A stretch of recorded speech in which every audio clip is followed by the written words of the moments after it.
Hi, everybody. All right. This next one I think is very important for all of us. Bill could exempt former military police from civilian police officer training. And I'm going to read you something from one of the comments here by Bob Foster, because this is what I found first. He says, "Bad idea. As a former MP and current chief of police, I can tell you MPs now are not necessarily prepared for civilian sector. I hire veterans, especially from the MP Corps and Air Force security forces, and nearly all have very little experience in actual law enforcement duties.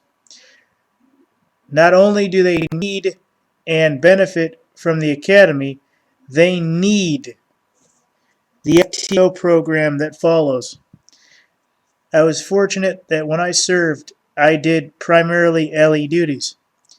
Now that combat support has become more of MP's mission, they don't get the training and experience needed to transition straight into civilian agency. I get that politicians are trying to be very veteran friendly, but the ability to do the job is more important. The bill is just as bad of an idea as it sounds."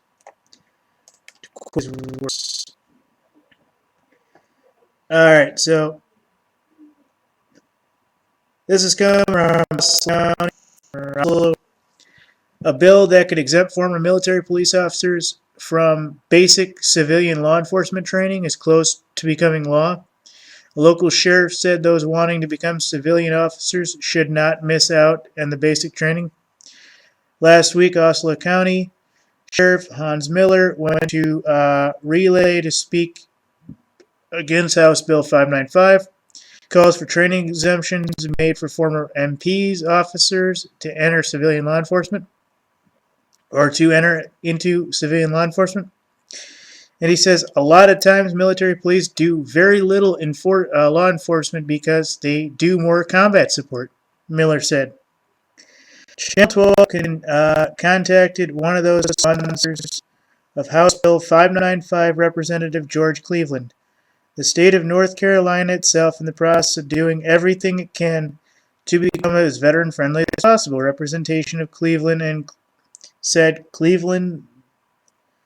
All right, sorry, that said Cleveland said twice. The bill requires the prospective officer to evaluate and go through probationary period before exemptions can be made. It's not a free pass.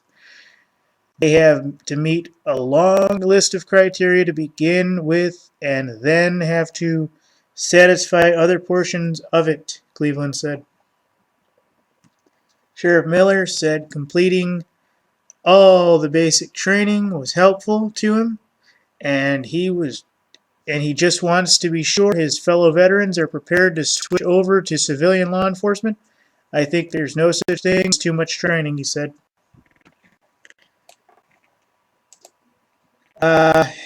This is where I'm at, folks.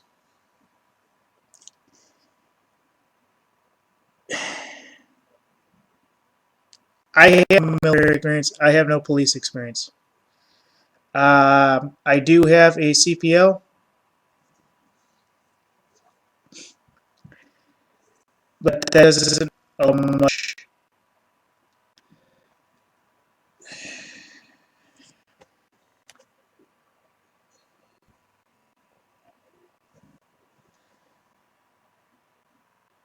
That doesn't allow much. Doesn't train me as a cop. Doesn't train me how to use my weapon. Doesn't train me how to make an effective citizen arrest. Doesn't train me to do anything.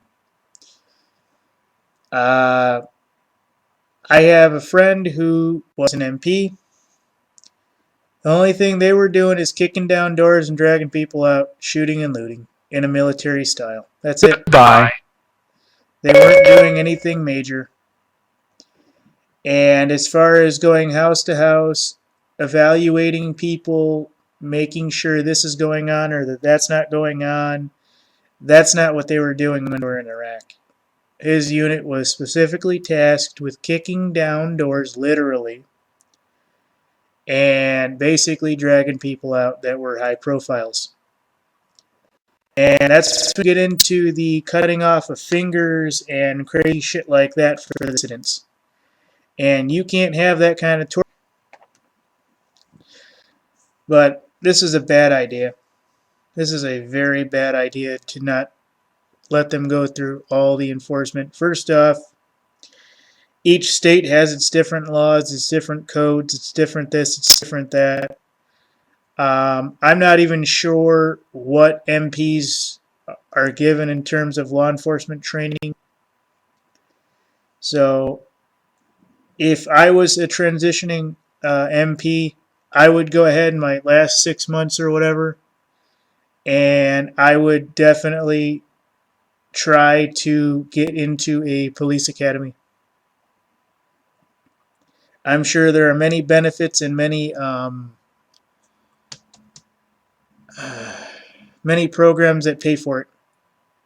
That if you're military, I'm sure they'll pay for a police academy in the state you're in or whatever. Now, I